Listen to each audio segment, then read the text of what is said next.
नमस्कार मंडळी, स्वागत आहे तुमचं आमच्या चॅनलमध्ये।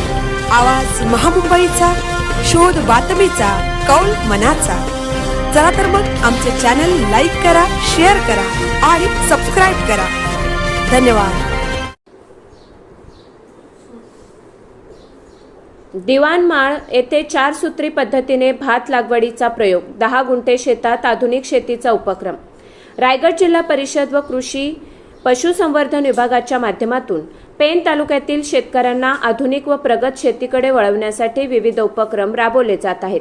शासनाच्या कृषीविषयक योजना समाजातील शेवटच्या घटकापर्यंत पोहोचवून शेतकऱ्यांचे उत्पन्न वाढवण्यासाठी विभाग कटिबद्ध असल्याचे प्रतिपादन रायगड जिल्हा परिषद कृषी व पशुसंवर्धन समितीचे सभापती वैकुंठ पाटील यांनी केले।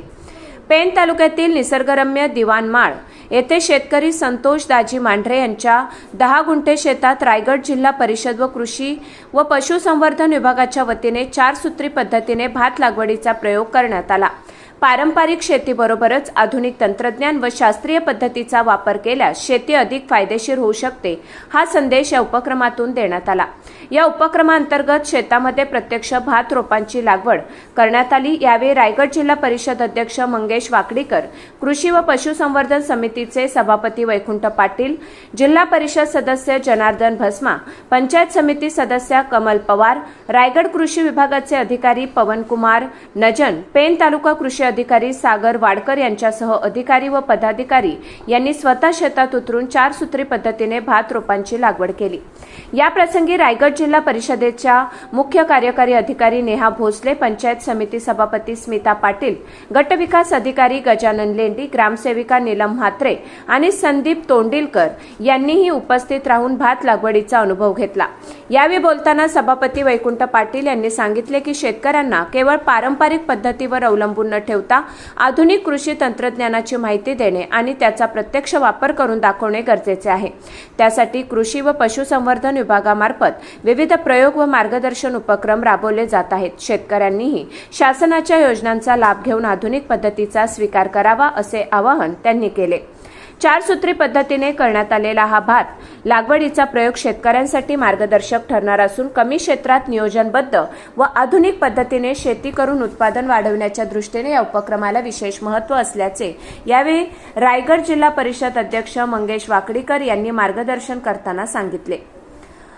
महालमिरा डोंगर येथील दिवाणमाळ गावाजवळच रतनगड किल्ला असून या किल्ल्याला व परिसराला ऐतिहासिक महत्त्व असल्याचे येथील रहिवासी व शेतकरी संदीप तोंडिलकर यांनी सांगितले। तसेच या शेतीच्या प्रयोगामुळे परिसरातील शेतकऱ्यांमध्ये आधुनिक शेती पद्धतीबाबत उत्सुकता निर्माण झाली असल्याचे त्यांनी उपस्थितांना सांगितले।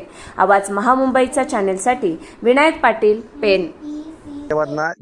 रायगड जिल्हा हा शेती प्रधान जिल्हा आहे आणि सर्वसामान्य शेतकरी हा सुखावला पाहिजे आणि शेतकऱ्यांनी जे काम करायला पाहिजे ते प्रत्येकाने या ठिकाणी लोकप्रतिनिधी करावं, या हेतूनेच या ठिकाणी भात शेती लावणी कार्यक्रम कृषी विभागाच्या माध्यमातून या ठिकाणी आयोजित केलेला आहे। दिवाणमाळ इथे हा कार्यक्रम आहे। खरं बघितलं तर लावणी जवळपास सगळीकडे पूर्ण झालेली आहे, परंतु काही ठिकाणी शिल्लक असलेल्या ठिकाणी हा कार्यक्रम आयोजित केला आहे। आपण बघतोय कृषी विभागाच्या माध्यमातून जे बियाणे आपण वाटप केलं, त्या बियाण्याच्या माध्यमातून जवळपास 7 ते 8 हजार शेतकऱ्यांना आपण त्या ठिकाणी लाभ दिलाय आणि निश्चितपणे कृषी खात्याच्या माध्यमातून जास्तीत जास्त योजना या शेतकऱ्यांपर्यंत पोहोचल्या पाहिजे, याच्यासाठी जिल्हा परिषद पूर्णपणे कार्यरत आहे। आज सन्माननीय जिल्हा परिषदेचे अध्यक्ष मंगेश वाकडीकर साहेब आहेत, आमच्या मुख्य कार्यकारी अधिकारी नेहा भोसले मॅडम आहेत, या ठिकाणी सभापती आहेत, अन्य सर्व मंडळी आहे। आणि हा भारत हा कृषी प्रधान देश असून रायगड जिल्हा हे भाताचं कोठार म्हणून गेले अनेक वर्षापासून ओळखलं जातं आणि मागच्या 2 महिन्यापूर्वी जुलैमध्ये ज्या पद्धतीची अतिवृष्टी झाली त्यामुळे आपल्या शेतकऱ्यांच्यावर पुनर्पेरणीचं संकट आलं आणि त्या शेतकऱ्याच्या पाठीशी आपण ठामपणे उभं राहायला पाहिजे। यासाठी रायगड जिल्हा परिषदेच्या माध्यमातून हा आपण आज शेती लावण्याचा कार्यक्रम केलाय आणि आधुनिक पद्धतीने चतुसूत्री पद्धतीने आपण ही शेती करतोय आणि खऱ्या अर्थानं आज रायगड जिल्हा परिषदेच्या CEO नेहा भोसले मॅडम, तसेच आमचे कृषी व पशु सभापती वैकुंठ पाटील, तसेच या पेन पंचायत समिती BDO आणि आम्ही सारी मंडळी इथे येऊन आज शेती लावण्याचा कार्यक्रम केला.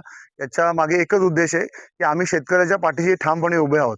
आणि ज्या पद्धतीने आज शेतीचं नुकसान झालं त्यावेळी रायगड जिल्ह्यामध्ये भरीव तरतूद करून एकूण शेट यांनी मागणी केली आणि त्याला त्वरित आपण अजून ह्या खात्यासाठी अजून 4 कोटी रुपयाची भरीव आर्थिक तरतूद केली आणि शेतकऱ्याच्या पाठीमागे आपण ठामपणे उभे आहोत हे दाखवण्याचा आणि हे संदेश देण्याचं काम करण्यासाठी आम्ही आज इथे उपस्थित आहोत.